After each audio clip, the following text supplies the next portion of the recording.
ప్రాంతంలో ఉన్నటువంటి ప్రజలంతా కూడా ఇదే సమస్యతో ఇప్పుడు కూడా ఇబ్బందులు అయితే ఎదుర్కొన్న పరిస్థితి కనిపిస్తూ ఉన్నాయి. ప్రస్తుతం చూసుకుంటే ఇక్కడ మనం చూసిన ప్లేవుడ్కి సంబంధించినటువంటి ఫ్యాక్టరీస్ ఇదొకటి. ఇక్కడ దీని చుట్టుపక్కల చూసుకుంటే 4-5 ఫ్యాక్టరీలు కూడా ఉన్నాయి.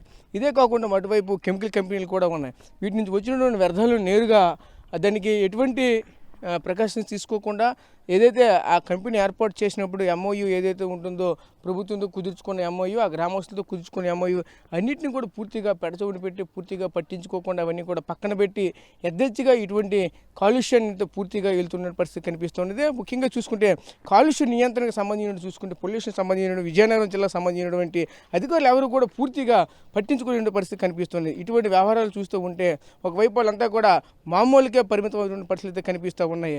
పూర్తిగా చూసుకుంటే ఇంత దారుణమైనటువంటి పరిస్థితులు ఉన్నప్పటికీ కూడా చూస్తే పొగ కూడా అదే విధంగా కూడా వాయు కాలుష్యం కూడా జరుగుతూ ఉంటుంది. చూస్తూ ఉంటే నల్లనటువంటి పొగ ఈరోజు పూర్తిగా గాలిలో కలిసిపోయి శ్వాసకోశ వ్యాధులకు కూడా బారిన పడినటువంటి పరిస్థితులు కూడా కనిపిస్తున్నాయి. ఈ ప్రాంతవాసులకి చాలా ఇబ్బందులు అయితే ఎదుర్కోక తప్పట్లేదని చెప్తూ ఉన్నారు.